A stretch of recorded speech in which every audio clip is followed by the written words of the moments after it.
बस इतना ही खाओगी? मेरी डिनर डेट? देवांश ने पूछा जब आखिरकार खाना टेबल पर आया। उसकी प्लेट में गर्मा गर्म बटर चिकन और नान रखे थे, जबकि मेरी प्लेट में सिर्फ सलाद। फिगर का ख्याल रखना पड़ता है, मैंने मुस्कुराते हुए कहा और खीरे का एक टुकड़ा कांटे से उठाया। हम दोनों हंस पड़े। खाने के बाद वो जिद करने लगा कि बिल वही देगा। वाह कितने शरीफ हो, मैंने आंख मारते हुए कहा। मम्मी पापा ने अच्छे संस्कार दिए हैं। देवांश मुस्कुराया, फिर बोला, अगले हफ्ते मेरे घर चलो, मम्मी पापा से मिलवाता हूं। एक असली डिनर करेंगे। उस रात मुझे अपनी किस्मत पर यकीन नहीं हो रहा था। देवांश एकदम परफेक्ट लड़का था, समझदार, हैंडसम और केयरिंग। लेकिन मेरी कम खाने की वजह सिर्फ फिगर नहीं थी। कुछ साल पहले मैं उत्तराखंड के जंगलों में ट्रैकिंग पर गई थी, लेकिन अचानक मौसम बिगड़ गया। बर्फीला तूफान आ गया। 3 दिन की ट्रिप ने 28 दिन की जिंदगी मौत की जंग में बदल गई। जब मुझे बचाया गया, सबने कहा, चमत्कार है कि मैं जिंदा हूं। लेकिन किसी को नहीं पता था कि मैंने वहां क्या झेला और क्या खाया हो। तब से मेरा खाने से रिश्ता बहुत अजीब हो गया।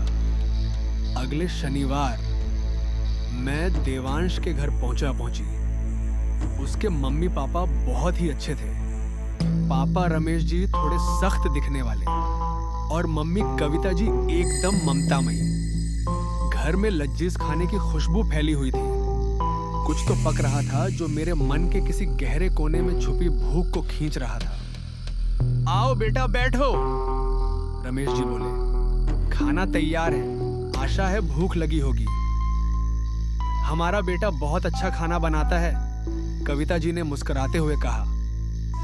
चलो सब लोग खाना शुरू करते हैं, देवांश ने आवाज दी। टेबल पर जो देखा, मेरी आंखें फटी की फटी रह गईं। मक्खन में डूबी रोटी, मलाईदार दाल, रसीली मटन करी और स्टीम से उठती पुलाव की प्लेटें। मैंने थोड़ा थोड़ा खाया और हर निवाले की तारीफ की। लेकिन देवांश की आंखों में हल्की निराशा साफ झलक रही थी। तुम्हें स्वाद नहीं आया क्या? कविता जी ने पूछा। पेट खराब लग रहा है, मैंने झूठ बोला, लेकिन अंदर कुछ और ही मचल रहा था। अरे बेटा थोड़ा और ले लो, रमेश जी ने मेरे सामने मटन का टुकड़ा डालते हुए कहा। बहुत दुबली हो, उन्होंने हंसते हुए कहा और मेरे नाक के पास रोटी लहराई। मेरी धड़कनें तेज होने लगीं, मुंह में पानी भर आया। मैं खुद से लड़ रही थी, पर फिर मैं हार गई। मैंने प्लेट से मटन उठाया और उसे सीधे दांतों से नोचने लगी। सब सन्न हो गए। मेरी उंगलियां असामान्य ढंग से मुड़ने लगीं। मेरी जबड़े खींचकर अजीब ढंग से खुलने लगे। मेरे भीतर से आवाजें आ रही थीं, हड्डियों के टूटने जैसी, बर्फ के चटकने जैसी। देवांश और उसके माता पिता डर से कुर्सी पर जमे रह गए, क्योंकि मुझे सिर्फ भूख नहीं लगी थी, मैं वो नहीं थी जो दिखती थी। मैंने जंगल में अपने मंगेतर को मरने नहीं दिया था, मैंने उसे खा लिया था।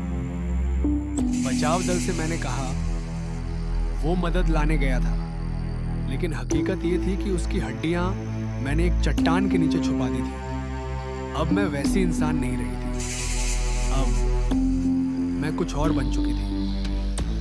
और आज मुझे भूख थी। अगर आपको ये कहानी डरावनी लगी हो तो कमेंट में भूख लिखिए, लाइक कीजिए, शेयर कीजिए और सब्सक्राइब करिए, क्योंकि अगली कहानी और भी खौफनाक होने वाली है।